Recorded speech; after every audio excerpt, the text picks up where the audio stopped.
Hello mga ga! Another day at another recipe naman tayo ngayon. I-share ko muna sa inyo yung dalawang pamamaraan ko sa paggawa ng ating creamy salad. At di ba malapit na yung mga okasyon, kaya ay kailangan na may ideya na tayo dito, kaya tara na. At kumplituhin na natin yung ating video, magsimula tayo sa pagluto ng pasta. So dito sa aking kasirula, meron na akong tubig. Tansyahin lang natin yung ating tubig sa gagamitin natin na 400 grams na macaroni pasta. At naglagay ako dito ng kunting asin at 1 tablespoon na mantika.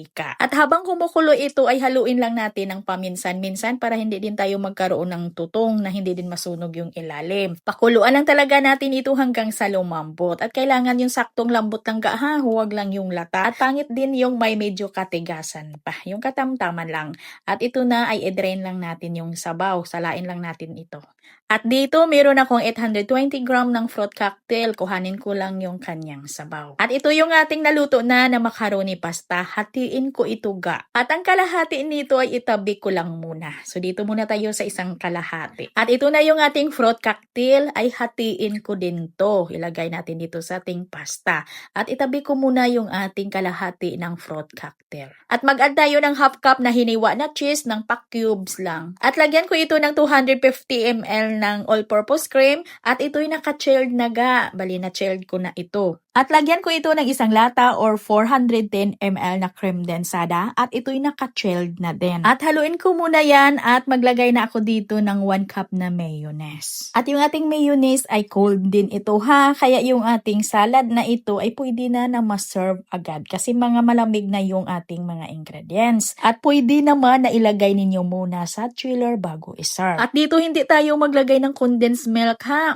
kasi matamis na yung ating cream densada. At saktong tamis lang tuga na hindi talaga tinipid sa ating cream. At ito naman yung another version natin. So ito yung kalahati natin ng macaroni pasta at ito yung kalahati natin kanina na fruit cocktail at lagyan ng half cup na cheese na yung hiniwa din na pack cubes. At dito yung isang lata natin or 410 ml na cream densada ay i-beat natin to, i-cream natin to siya mga ga hanggang sa ito'y mag-volume. Kasi hindi natin ito ilagay lahat, bali kalahati lang yung kukunin natin dito. Bali half lang yung kukunin natin dito. Pinati ko lang yan lahat kasi ilagay ko yan sa aking grahams, yung kalahati ng ating cream densada. O nakatipid na tayo dito sa ating cream densada ha, sa second version natin.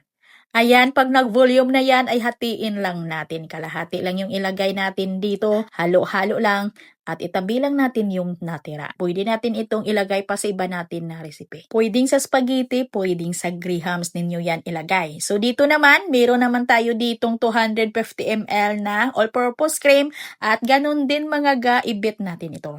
Batihin natin ito hanggang sa ito'y mag-volume na dumami siya. At ito'y hatiin din natin. Ang kalahati nito, itabi lang natin. Yung kalahati nito, pwede nating ilagay sa ating grahams, pwede din sa spaghetti. O sa ating second batch or sa second version natin, nakatipid na tayo ng ating all-purpose cream. At ito na, since na hindi natin inubos yung ating cream densada, kaya maglagay tayo dito ng 1/3 cup na condensed milk. Pero yung condensed milk ko mga ga ay naka-chill din ito ha. At yung ating mayonnaise, naka-chill din ito.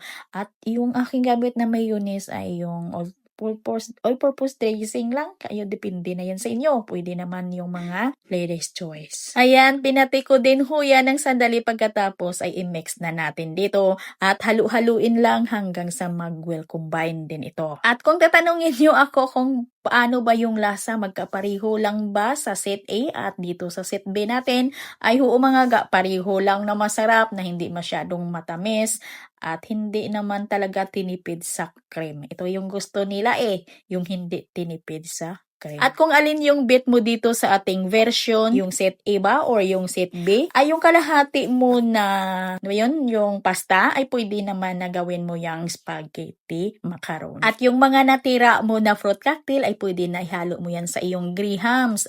At yung mga natira na mga kalahati na cream densada, yung all-purpose cream ay pwede mong ilagay sa kung ano man, spaghetti man dyan or grahams.